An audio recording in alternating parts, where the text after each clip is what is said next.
نحمده ونصلي على رسوله الكريم أما بعد أعوذ بالله السميع العليم من الشيطان الرجيم بسم الله الرحمن الرحيم وقال الذين كفروا لا تسمعوا لهذا القرآن والغوا فيه لعلكم تغلبون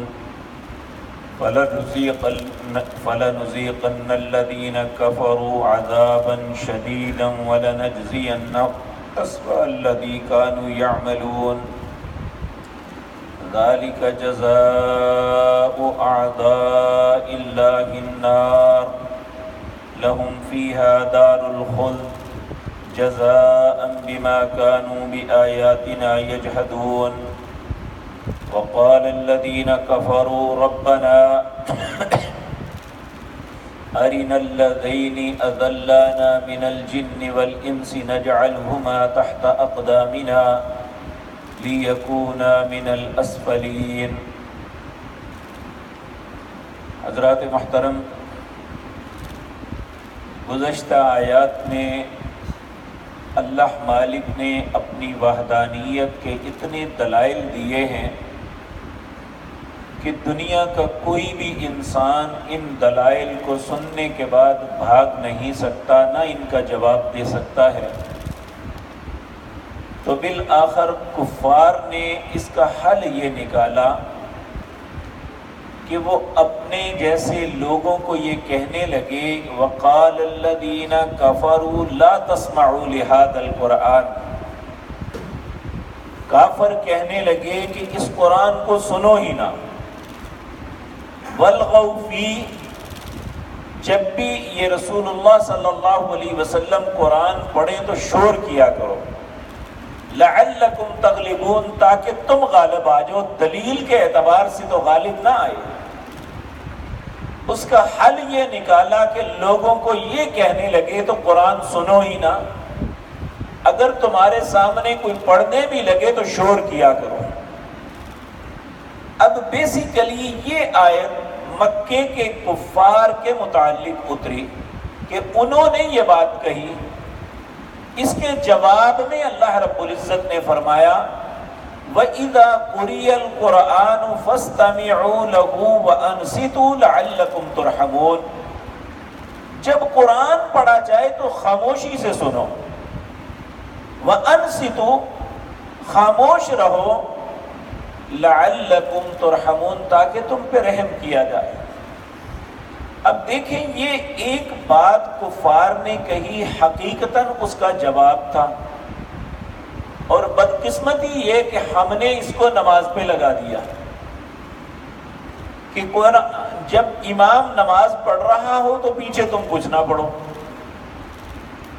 حالانکہ رسول اللہ صلی اللہ علیہ وسلم کا حکم ہے لا صلاۃ لمن لم یقرأ بفاتحۃ الکتاب، جس نماز میں سورۃ فاتحہ نہ پڑھی جائے وہ نماز ہوتی ہی نہیں۔ ایک حدیث ابو داود کے اندر ہے، نبی کریم صلی اللہ علیہ وسلم نے سیدنا ابو ہریرہ کو حکم دیا کہ تم مدینے کی گلیوں میں جا کے اعلان کر دو کہ جس نے نماز میں سورۃ فاتحہ نہ پڑھی فہی خداج فہی خداج فہی خداج غیر تمام، اس کی نماز ناقص ہے، اس کی نماز ناقص ہے، اس کی نماز ناقص ہے، مکمل نہیں ہے۔ ایک شخص نے سوال کیا ابو ہریرہ کبھی ہم امام کے پیچھے ہوتے ہیں؟ آپ نے فرمایا اقرأ بہا فی نفسک، اس وقت اپنے من کے اندر پڑھو۔ اور نبی کریم صلی اللہ علیہ وسلم سے ام سلمہ رضی اللہ تعالی عنہ کہتی ہیں، ان سے پوچھا گیا کہ ہم فاتحہ کیسے پڑھیں؟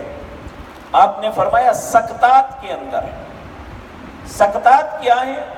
الحمدللہ رب العالمین، جب امام خاموش ہوتا ہے تو آپ بھی پڑھیں۔ جب الرحمن الرحیم، اسی لیے حکم ہے سبع من المثانی، یہ 7 آیتیں ہیں، مختلف پڑھو۔ لیکن یہ ساری کے ساری باتیں تعصب کی نظر ہو گئی۔ ایک بہت بڑے حنفی عالم دین مولانا عبدالحی حنفی لکھوی رحمۃ اللہ علیہ، وہ کہتے ہیں کیونکہ ان کی کتابوں میں یہ ہے کہ اگر فاتحہ پڑھی جائے تو اس کے منہ میں آگ پڑے گی، تو وہ کہتے ہیں میں یہ بہتر سمجھتا ہوں کہ میرے منہ میں آگ پڑ جائے، میں یہ نہیں سمجھتا کہ کل اللہ کی عدالت میں جاؤں تو اللہ کہے تیری نماز ہی قبول نہیں ہے۔ تو یہ ایک بہت بڑی علمی خیانت ہے جو اس وقت ہمارے ہاں پھیلا دی گئی ہے کہ وَإِذَا قُرِئَ الْقُرْآنُ فَاسْتَمِعُوا لَهُ وَأَنصِتُوا، اسے نماز پہ لگا دیتے ہیں کہ جب قرآن پڑھا جائے تو خاموشی سے سنو۔ حقیقتاً یہ آیت اس آیت کے مقابلے میں تھی۔ جب کفار نے کہا وَقَالَ الَّذِينَ كَفَرُوا، کافر کہنے لگے لَا تَسْمَعُوا لِهَذَا الْقُرْآنِ، اس قرآن کو نہ سنو، وَالْغَوْا فِيهِ، شور مچا دیا کرو، لَعَلَّكُمْ تغلبون، تاکہ تم غالب آ جاؤ۔ اللہ رب العزت نے فرمایا فَلَنُذِيقَنَّ الَّذِينَ كَفَرُوا عَذَابًا شَدِيدًا، میں ضرور چکھلاؤں گا وہ لوگ جو کفر کر رہے ہیں، بڑا سخت عذاب انہیں چکھاؤں گا۔ وَلَنَجْزِيَنَّهُمْ، اور میں ضرور انہیں بدلہ دوں گا، أَسْوَأَ الَّذِي، جو بدترین عمل کر رہے ہیں، كَانُوا يَعْمَلُونَ، جو وہ عمل کر رہے ہیں، جو بدترین ان کے کام ہے کہ قرآن کے خلاف چلنا، قرآن کے دلائل کو نہ ماننا اور قرآن کی ہر بات میں مخالفت کرنا، حتیٰ کہ لوگوں کو اس بات سے روکنا کہ یہ قرآن کو سنے ہی نہ۔ ذَلِكَ جَزَاءُ أَعْدَاءِ اللَّهِ النَّارِ، یہ بدلہ ہے اللہ کے دشمنوں کا۔ کیا بدلہ ہے؟ النار، آگ، یعنی ان کا بدلہ آگ کے علاوہ کوئی نہیں ہے۔ لہم فیہا دار الخلد، یہ ان کے لیے ہمیشگی کا گھر ہے۔